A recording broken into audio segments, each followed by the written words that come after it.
عاشقان رسول کی دینی تحریک دعوت اسلامی کی مرکزی مجلس شورا کے نگران مولانا محمد عمران اتاری نے سفر موروکو کے درمیان رباط سٹی سے گفتگو کرتے ہوئے بتایا، الحمدللہ رب العالمین، اس وقت میں موروکو کے جو کیپٹل ہے رباط، وہاں پر پہنچ گیا ہوں، اور ابھی انشاءاللہ ہمارا جدول ابھی پاکستان ایمبیسی کی طرف ہمیں جانا ہے انشاءاللہ۔ موروکو بیسیکلی اولیاء کرام کی سرزمین ہے، بڑے بڑے اکابرین بزرگ یہاں پر جلوہ فرما ہیں، ان کے مزارات ہیں۔ بالخصوص اگر میں کہوں تو بڑے مشہور بزرگ ہیں، حضرت قاضی عیاض مالکی رحمۃ اللہ تعالیٰ علیہ، جن کی کتاب شفا شریف، پھر انشاءاللہ ہم نے حضرت سیدنا محمد بن سلیمان جزولی رحمۃ اللہ تعالیٰ علیہ کی بارگاہ میں حاضری دینی ہے، دلال الخیرات جنہوں نے ہمیں لکھ کر دی ہے۔ اور پھر نگران شورا اسلامی بھائیوں کے ہمراہ رباط میں موجود پاکستانی ایمبیسی پہنچے، جہاں پاکستانی ایمبیسیڈر سید عادل گیلانی سمیت دیگر عہدیداران سے ملاقات کا سلسلہ ہوا۔ اس دوران عالمی سطح پر ہونے والی خدمات دعوت اسلامی کے حوالے سے مختلف امور پر گفتگو ہوئی۔ اس موقع پر پاکستان ایمبیسی میں نیکی کی دعوت کا سلسلہ بھی ہوا، جس میں پاکستانی ایمبیسیڈر سید عادل گیلانی سمیت دیگر عہدیداران اور عاشقان رسول کی شرکت ہوئی، جبکہ نگران شورا نے شکر کے موضوع پر سنت و بھرا بیان کیا۔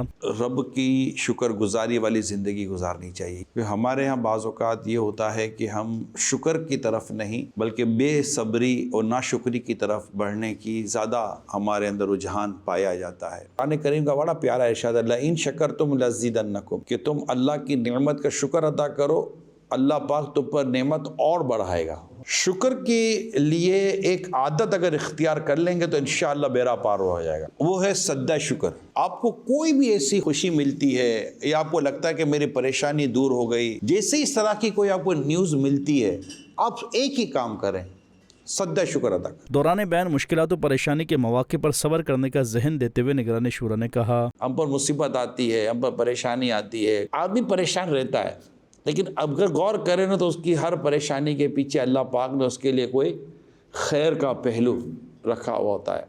اگر ہم اپنی یہ عادت بنا لیں کہ اللہ پاک کے ہر کام میں بہتری ہے، شکر کے ذریعے نعمتوں کو قید کر لو، یہ یاد کر لیں آپ۔ اختتام پر نگران شورا نے دعا کروائی، یا اللہ پاک پیارے حبیب کا صدقہ ہم سب کی بے حساب بخشش فرما دے، ہمارے ماں باپ پر، آل اولاد پر رحمت کی نظر فرما۔ یا اللہ پاک وطن عزیز کی حفاظت فرما، ہمارے وطن عزیز کو عروج و ترقی عطا فرما۔ یا رب کریم نمازی بنا، نیک بنا، تیری پسند کا بندہ بنا، شکر گزار بنا۔ پاکستانی ایمبیسی میں ہونے والی نیکی کی دعوت کے بعد نگران شورا نے گفتگو کرتے ہوئے بتایا، پاکستان ایمبیسی ہے اور پاکستان ایمبیسی نے بڑا وارم ویلکم کیا اللہ کی رحمت سے۔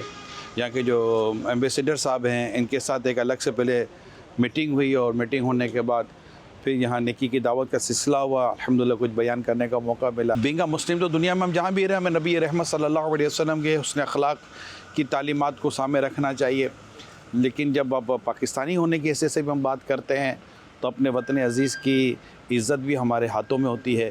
ہم اچھے عمل کریں گے، ایمانداری کے ساتھ رہیں گے، دیانتداری کے ساتھ رہیں گے، انشاءاللہ تعالی ہمارے وطن عزیز کا بھی نام ہوگا۔ جب ایک قوم ہونے کے ناطے اگر ہماری پوزیشن اچھی ہوتی ہے اور لوگ ایز اے قوم ہمیں اچھے انداز سے لیتے ہیں تو الحمدللہ ہمیں کافی سہولتیں بھی ملتی ہیں۔ ناظرین، واضح رہے کہ ان دنوں نگران شورا بیرون ملک مختلف ممالک کے سفر پر ہیں، جہاں دینی کاموں کی مصروفیات اور سنت و برے اجتماعات میں بیانات اور مختلف شعبات سے تعلق رکھنے والے عاشقان رسول سے ملاقاتوں کے سلسلے جاری و ساری ہیں۔